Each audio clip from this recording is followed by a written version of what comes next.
Hello and welcome to the morning Rabble. Obviously, second last day of the transfer deadline in January, so it's getting a bit crazy online, it would appear. I'm joined by Brian, mate. How are you? Morning, Will. Yeah, all good. Bit of good news for a change, so let's dive right into it. Yeah, I mean, I'll just touch on some of the deals. Obviously, this is just the sort of rumours coming out of Belgium. I've not seen anything official, obviously, for Rangers, because clearly that's not come out yet. So I think we maybe have to take some of the numbers and the figures being released as potentially not right. But I was just to touch on Nicolas Raskin. He's 21 years old. He turns 22 at the end of February. He has played for Belgium under 15s, 16s, 17s, 18s, 19s, and he's got 5 caps for the under 21s currently. The rumoured fee, as we kind of stated earlier, is around about €2 million, but apparently that includes add-ons. So I would suggest that the starting fee is a lot lower than that. And obviously, there's kind of talk of a 20% sell-on clause, which, yeah, again, that could just be, a bit of news coming out of Liège, but it might not necessarily be the case in the actual deal itself. The deal is rumoured to be until the summer of 2027. Brian, I'll come to you, mate. Are you just happy to get this deal over the line finally? Yeah, I think it's been the most protracted transfer we've had in a long time. Um, it- we were after him last summer, couldn't get it done, and then obviously there was noises before the window opened that we were planning going for him again. We were obviously trying to get him on a pre-contract, but as we said just before we started, I think Raskin is clearly wanting out the door now rather than hanging around till the summer. So unfortunately, I think the player might have forced Rangers' hand and wanted the deal done now. So he wasn't wanting to hang around and sit around for 6 months, which is understandable. A player's wanting to play. So, and unfortunately, I think our hands been slightly forced by the player wanting to move now rather than the summer. Yeah, I mean, I think that's an interesting take, and it's something that quite a few people have obviously commented on this morning as well. I suspect from the player's point of view, he didn't want to sit in the reserves for the next 4 or 5 months. And that's possibly why the deal has had to be done maybe at a higher rate than potentially what Rangers would have liked to have paid for the player. Now, as I say, at the moment, these are just the kind of fees and figures, etc., that's coming out from Belgium. I don't know if Rangers will announce obviously anything to do with the deal. I know a lot of the time now we just obviously say that it's undisclosed. However, it might be in this occasion because a lot of the information that's coming out that Rangers might actually disclose the fee and any potential add-ons in that deal. I'll come to you on the first point that people made a big thing of this morning, and it's a fair one because if it is true, the club have obviously gave up quite a bit. What about the 20% sell-on clause? We've look. I'm not saying that Rangers are stingy, right? But we always seem to kind of work hard to get the right deal for every player. So to go from potentially offering a 6-figure fee to now paying €2 million potentially with the add-ons and 20% sell-on clause, does that sound like it's a wee bit kind of far-fetched to you? It's hard to tell. It's hard to tell. I mean, a lot of clubs now stick in these percentage clauses because they realise that Raskin's obviously a young guy. He's Yeah. got potential to play for the Belgium national team, and of course we all know the Belgium national team over the last 8-10 years has been a hotbed of talent. So they obviously feel that this guy's going to go far, and like we did with sort of Massey and Patterson, we stuck in clauses as well. Or obviously it's slightly different in the sense that this guy's out of contract in the summer, but I'm afraid these sort of percentage clauses are part of transfer deals now. And as we said earlier, we wanted a pre-contract, but the player obviously is turning around and says, "Look, if I'm coming in this window. I'm not hanging around till the summer." So uh, it's always, and you've got agents as well. They'll be wanting their pound of flesh as well. So it's all part of the merry-go-round of transfers, and I'm afraid it's just part and parcel of it now. Yeah, and I think the big thing about football now, especially for younger players, is that every club will want a sell on in it because they know that potentially if the player does show his full potential at some point, then there's obviously huge add-ons in that for the club further down the line. Now, I'm only going with what it says online, and if you look at some of the things coming out of Belgium, I think over the summer the fee being quoted was between €5.5 million and €7 million. So clearly that fee has come down, obviously drastically, to less than €2 million. And then maybe from their point of view, the fact that they are having to accept less because of where he is in his contractual side of things, the sell-on fees where they feel as though maybe they can drag some of that money back further down the line. But it'll be interesting to see if it is 20% or it's 10%. I suspect there is a sell-on clause in there somewhere. It just depends where the accuracy comes in with the figures. Brian, I'll come to you again on like the fee. Obviously, as I said in the summer, there was kind of talk between €5.5 and €7 million to buy this player. So clearly at that point, they felt there was still a lot of value in him. They felt as though they could maybe still get a good fee for him. See, when a club has forced their hand like this, and the fact the players basically said, look, I'm not signing a new contract, I'm wanting to leave, do you think paying the potential £2 million with add-on is a fair amount? I think when you look at its potential, I think it's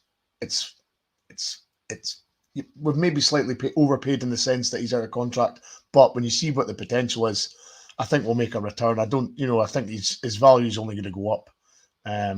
We'll give him hopefully the platform to perform. In the European stage, and we've seen what happened in the past with guys that performed in the European stage. They've got their moves. So at the end of the day, he's obviously seen it as a good platform and a good sort of place to showcase his skills.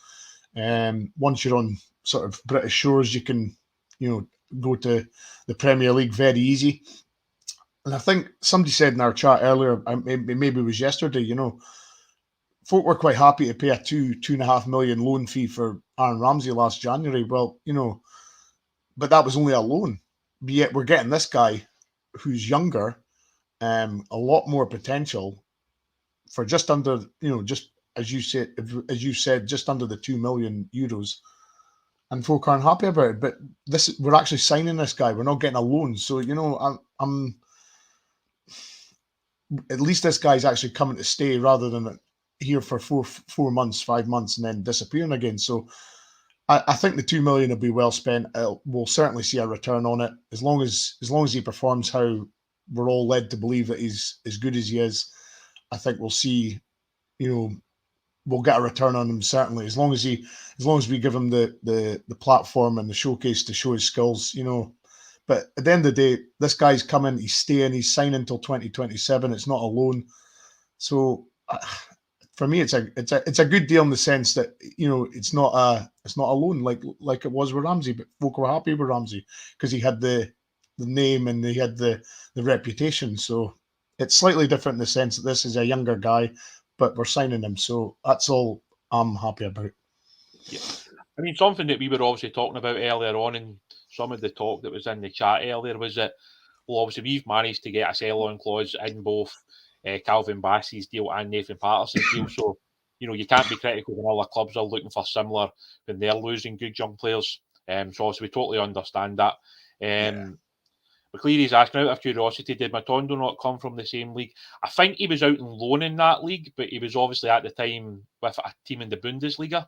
Okay. So we obviously signed him from a German team, but he had been out on loan in the Belgian league. So, yeah, I think that's kind of similar in terms of what they're saying there. I think the big thing that you hit on the head is spot on. It's a permanent deal. It's not a short-term fix. A 4.5-year deal is a fairly extensive deal to be given out. That might be the player that's under contract the most at Rangers now, because I think most other players are like 2024 or 2025 roughly. Yeah. So Raskin is very much the longer term, because obviously they never announced the Cantwell deal. It just remained undisclosed. But you would imagine if you're putting that much time and effort into somebody like Cantwell, you would think maybe he's the summer of 2026 or the summer of 2027. Yeah. You would imagine it's at least 3.5 or 4.5 with Cantwell as well. But obviously the club never actually disclosed that. And I don't know if this is a new thing moving forward, Brian, because I've noticed that a lot of the top clubs in Europe now don't actually announce the length of the player's contract.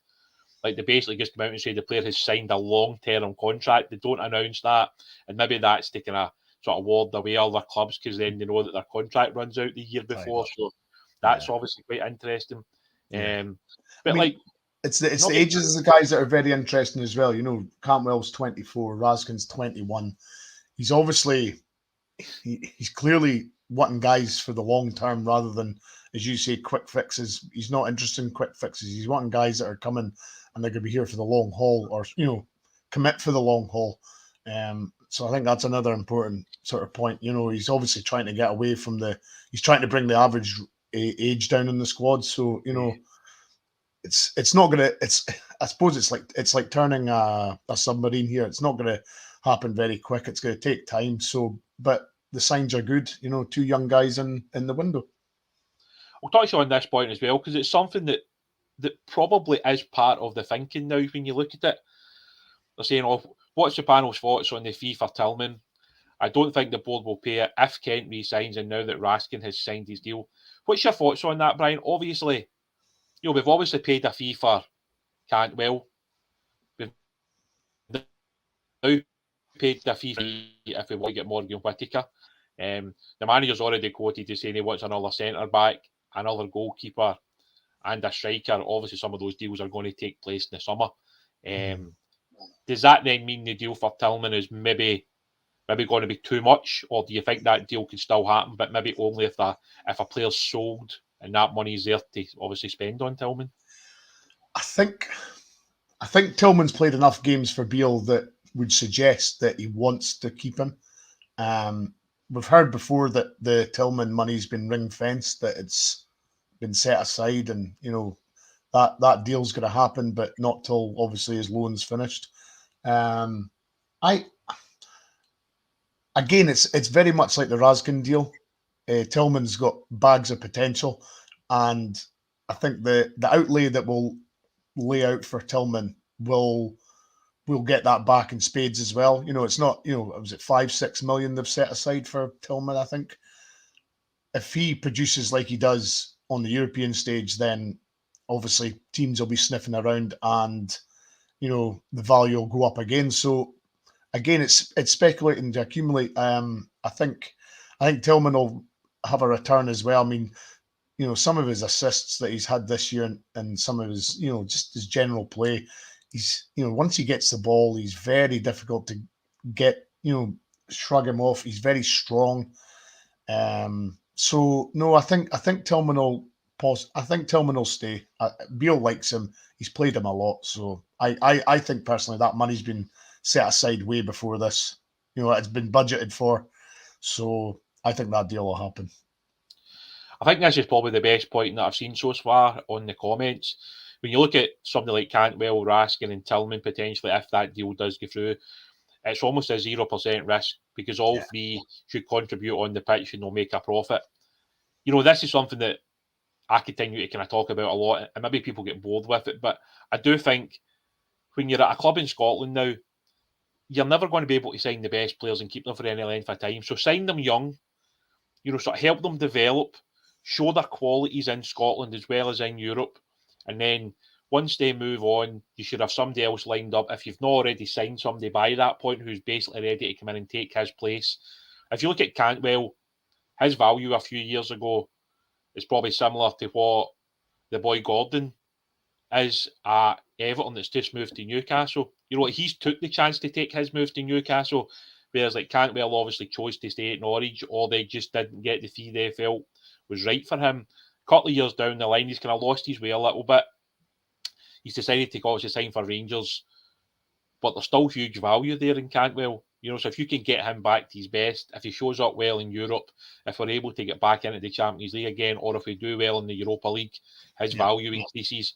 If you look at Raskin, the guys coming in probably valued it more than what we've already paid for him realistically, because if you look at his true value when he's under contract, it's more than €2 million. So again, you're sitting on somebody that you're looking to make profit on. And I think anybody that's watched Tillman would say that his value is only going to increase, given that this is his first full season in men's football, really.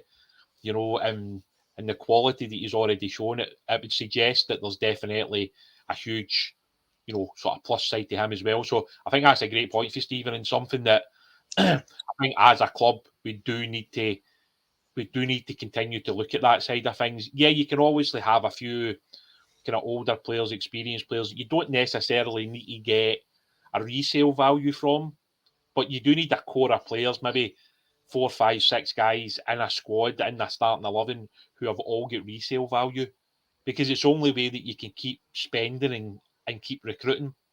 Because long term, if you have a team of 30-year-olds and there's no resale value, well, where's the money going to come from to keep sort of rebooting the team? So, yeah, I think that's a great point personally, and it'll be interesting come the summer, because it does sound as though Michael Beale is a huge fan of Tillman already. Yeah. The fact that every time after an interview he seems to speak highly of him. So whether that's to put sort of more pressure on the the board to make sure that deal gets done, we'll obviously need to wait and see. Yeah. I mean, okay. I mean, I know it's not gospel, but the transfer market website, they've got him as €7 million as his market value just now. Yeah. So we're tripling our money. Well, according to that, we've tripled our money if somebody buys him straight off the bat. So, and that value will hopefully surely only go up if we do well in the future. So, that's the sort of figures we're speaking about. Yeah, I think it's interesting. If you look at obviously what they valued him at in the summer, that's his true value with 1 year left in his contract. So what's his true value before 4.5 years left in his contract? Yeah. I'm not saying straight away we can go out and sell him for £10 million. That would be ludicrous to say that. But what I'm saying is, I think his overall value is clearly higher than what we are paying for him. So from the club's perspective, it's a no-brainer to do the deal. Whether the sell-on part of the deal is correct or not, I think it's fair to say that Rangers should be making a reasonably good profit on Raskin, even if that's after 1 year or 2 years, because clearly this kid will see himself playing maybe in the EPL or the Bundesliga or Spain or wherever it may be in the coming years, because he obviously is a talented player. Yeah. I'm just going to touch on Alex Lowry, because a few guys are talking about it on the comments there. Obviously, another game gets past. Alex Lowry's not even in the squad. I've obviously been quite kind of outspoken on it on a few of the academy pods. That if Alex isn't playing, I think he needs to go out on loan. I know the manager's basically kind of shot that down, saying that Alex is going to play, but he's not really. I think he's had a couple of kind of sort of substitute appearances. What was it, about 10 minutes against St Johnstone? And then the start at Ibrox. So, I mean, it's not been great, to be honest, and it's becoming a concern for you when you look at the players we've now signed and the potential for maybe one or two more to come in. Does it feel like the right time to allow Alex to go out on loan, given that Hagi's now back as well? I think it is, because you don't want the young kid to get disillusioned and things to start happening. At least if he's focused on playing and he's actually playing, and if he learns sort of first team football as well, I think we all appreciate that he's far better than the Lowland League.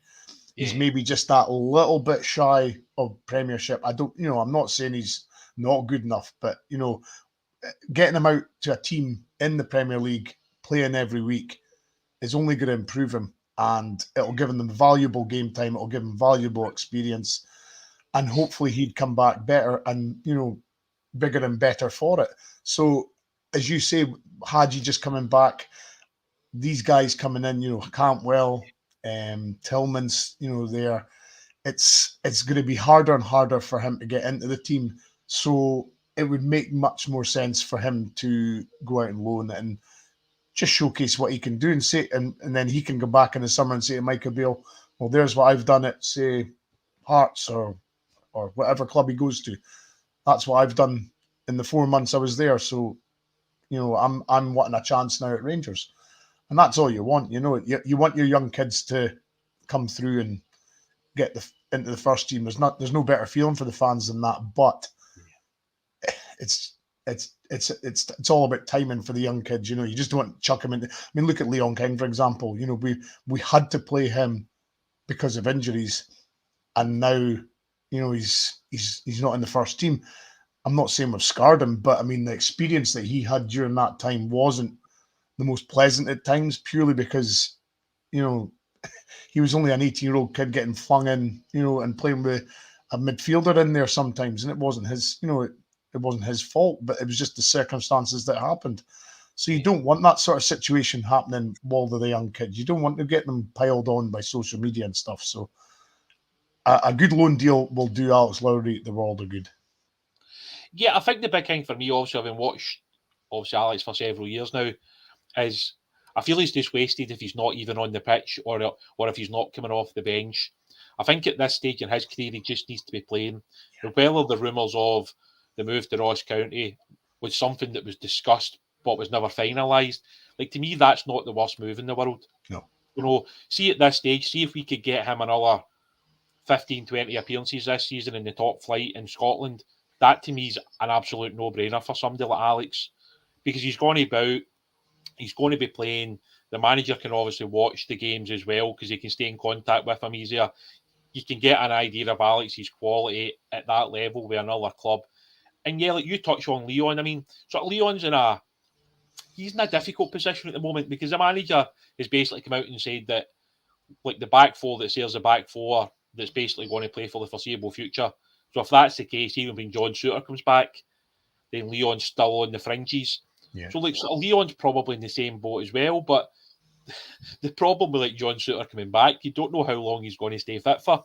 So Leon probably does have to stay, and he's maybe just going to have to accept it. He's maybe going to get minutes here and there, which I'm sure is a huge frustration to him, given that he was in the team for a good few months, really. You know, and to fair to Leon, look, he made some errors, but he was a young kid that was thrown in at the deep end, and at times he was playing with a guy who's not really a centre back, in James Sands. I mean, it was mad. Like, you were turning up to games, and you were thinking, like, sort of Leon's probably the guy who's the most natural centre half we've got. You know, and this was a guy who obviously last season was playing in the Lowland League for Rangers, so it's a huge thing for that to happen.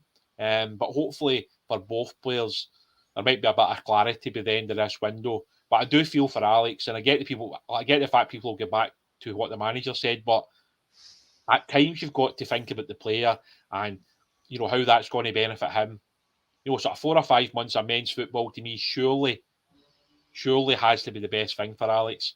And that's maybe something we'll touch on after the window closes, because there's a few things that we'll know by then, i.e. we'll know if anybody's left the club permanently, we'll know if anybody's went out on loan, we'll know maybe where the manager sees certain players, because Cantwell maybe played in a position that not everybody thought he would play at the weekend. Did that surprise you where Cantwell was set up, like, sort of given what the manager and what the player had said?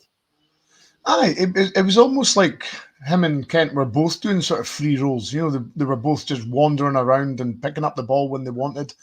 You know, dropping into the sort of 10 role and, you know, finding spaces. It was quite surprising because I thought obviously he was going to start on the right with Kent on the left, Tillman in the 10, sort of the traditional 10 sort of position. But no, I think they were just given rein, right? Just go and express yourselves and go and do what you want. And I think that's been our sort of problem the last sort of, well, since the start of the season. You know, we've been very rigid. You know, you're not allowed to express yourself. You've got to do things a certain way.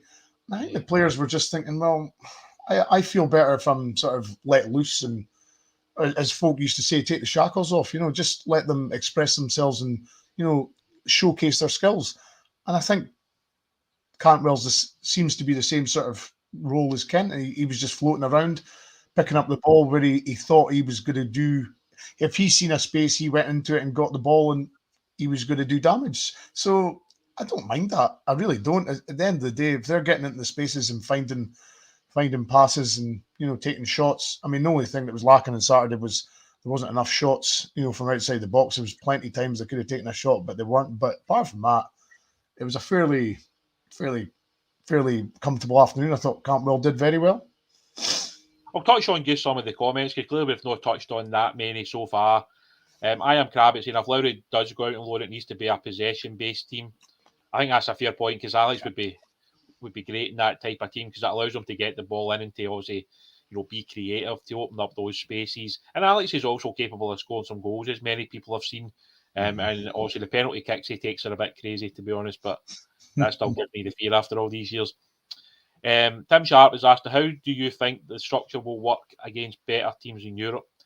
Yeah, I mean, that's a valid point, because obviously you can't have like 6 attacking players playing. Like, I mean, that's even an interesting point for me. Like, I look at Wednesday night, right, against Hearts, and my gut instinct is I don't think that we'll start Cantwell.